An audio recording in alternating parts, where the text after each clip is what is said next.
sais rien, à plus peut-être. Alors c'est une corne de... c'est pas une corne de dragon bien sûr, parce que le dragon n'existe pas, mais... Si, il n'existe plus, mais il a eu existé dans le temps. D'accord. Puisque moi, c'est dans ma famille depuis plusieurs générations. Oui.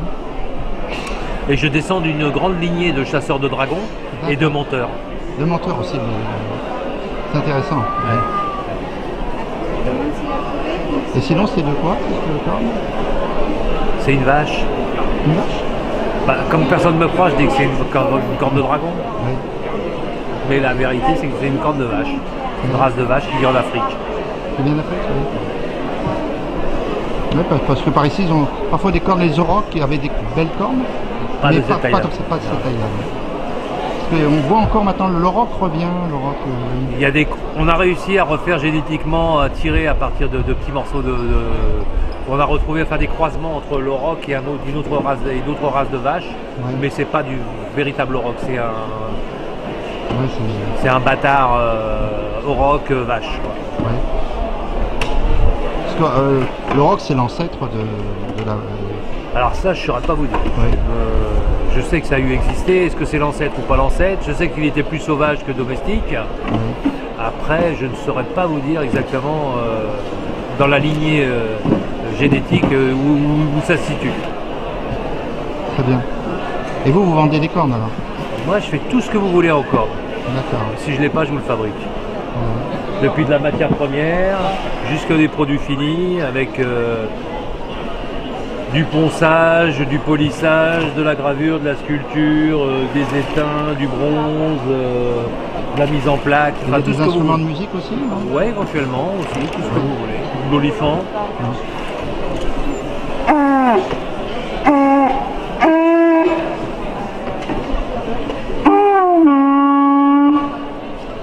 Très bien. C'est de la kératine la corne? Comme vos cheveux, comme vos ongles aussi? Bravo. Oui, exactement. Exactement, de la kératine. Et avec la poudre de kératine, on peut refaire une corne? Les Chinois y ont pas pensé? Si. Quand on coupe les ongles, on jette la kératine, on la transforme en poudre et on fait des cornes? Il y a les Chinois, c'est des informations que j'ai assez récentes. Ils achètent beaucoup de cornes dans le monde entier, en Afrique, en Asie, partout. Et ils font une espèce de mixture avec de la poudre de corne, de la poudre d'os, avec des résines synthétiques. Et ils utilisent ça pour mouler, pour faire de la vaisselle. Ah oui. Mais j'ai pas pour l'instant plus d'informations que ça, mais je sais qu'ils achètent toute la matière première partout dans le monde et ça cause des soucis pour les prix de la matière première qui augmentent. Et aussi pour les animaux en voie de disparition comme le rhinocéros. Ça c'est pour d'autres raisons. Des raisons un peu spirituelles et médicales. Spirituelles, médicales, on leur prête des vertus que ça soigne le cancer, que ça fait bander les morts, etc. Il y a encore autre chose. Alors que ce n'est que de la kératine en fin de compte. C'est que de la kératine. La particularité de la corne de rhinocéros, c'est qu'elle est pleine à 100%, alors que la corne de vache, elle est creuse et elle pousse sur un cornillon en os. Oui. La corne de rhinocéros est pleine de la kératine pure. Narval ou autre chose, eux c'est de l'ivoire je crois. C'est de l'ivoire. C'est comme nos dents. C'est de la dent. Le rostre de narval, c'est de l'ivoire. Oui, j'ai quelques informations sur ce domaine. Ouais, je vois que vous êtes bien documenté, effectivement. Vous vous intéressez à la corne ou pas? Non, mais c'est ma culture générale naturelle. Voilà. Ah, bravo, parce que c'est déjà toutes les notions que vous avez entre la kératine, les roses de narval, etc. et tout, vous connaissez déjà pas mal de choses. Et ça se travaille facilement? C'est assez malléable pour le tailler, pour le sculpter? Ça se travaille bien. C'est ce qui existe avant le plastique. Aujourd'hui, le problème de ce qu'a tué l'industrie de la corne, c'est le plastique, puisque le plastique en moulage, en éjection, ça revient 50-60 fois moins cher que la corne. Oui. Mais le plastique, c'est quelque chose de très récent. Oui. Et ça date du début du XXe siècle. Hein, les premières galalite, bakélite. Bakélite, c'est l'ancêtre du plastique. Voilà, tous ces trucs-là. Avant ça, on utilisait la corne, quoi, pour tout ce qui était tous les objets. Les barbares faisaient des peignes en corne aussi. Oui, bah, nos ancêtres faisaient des chausse-pieds, des peignes, des cuillères, travaillaient pour plein d'objets.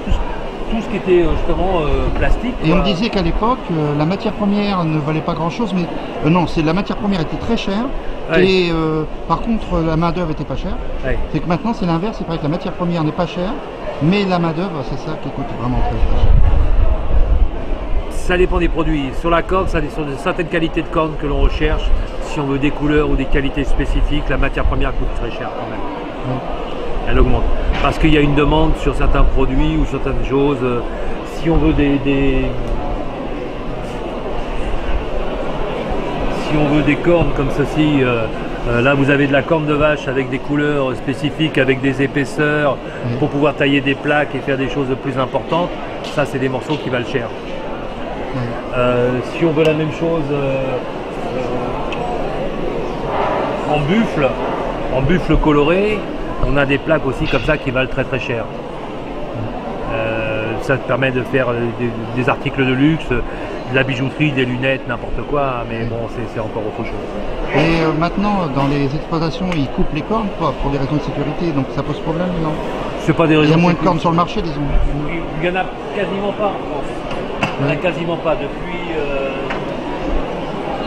depuis la vache folle déjà, ou maintenant de toute façon tout ce qui est tête, cervelle, même la tête de veau c'est compliqué à trouver.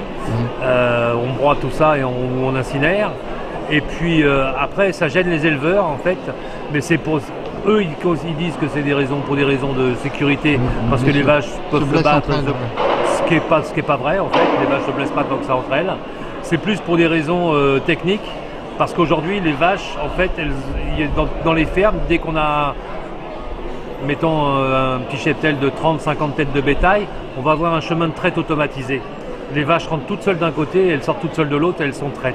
Et en fait, tous les câbles qui pendent du sol, du plafond, avec les cornes, les vaches vont accrocher ces câbles et ça va créer sans arrêt des problèmes. Et donc, les paysans, pour des raisons de facilité, ils coupent les cornes des vaches pour ça. Il ne faut pas être emmerdé avec ces problèmes. C'est tout. Ça, c'est la vraie raison. Oui, une raison technique de base. Quoi. Voilà. Après, aujourd'hui, ça les embête même tellement qu'ils sont même arrivés à faire en Europe maintenant des races de vaches qui naissent sans cornes. Ah oui. D'ailleurs, vous vous baladez dans les champs, vous regardez les vaches, il y a très peu de vaches qui restent avec des cornes. La plupart des vaches n'ont plus de cornes. Mais soit elles sont écornées à la naissance, on les écorne, on les brûle, quand ils sont petits, ou soit même quand ils sont plus grands, on scie les cornes. Il y a peut-être une directive européenne, je crois, qui est peut-être récente, qui interdit la coupe des cornes de vaches adultes. Oui. Parce que on coupe quand même un os à l'intérieur. C'est comme vous si on vous coupait une jambe. C'est la même chose. L'os rentre dans la corne. Oui, la corne, c'est un étui corné qui pousse sur un cornillon en os. Oui. Mais ce cornillon en os, il est innervé avec des vaisseaux sanguins, des nerfs, etc. Je vous dis, c'est comme si on vous coupait une jambe à la scie à métaux. C'est la même chose. Donc l'animal souffre. L'animal souffre, il saigne, c'est compliqué. Bah oui, bien sûr. Donc qu'est-ce qu'on dit comme ça? Pas non plus. C'est joli ça? Ouais, ça doit être ça. Pas trop grand, je comprends pas. Oui, tu vas l'avoir. Je la coupe là? Ouais.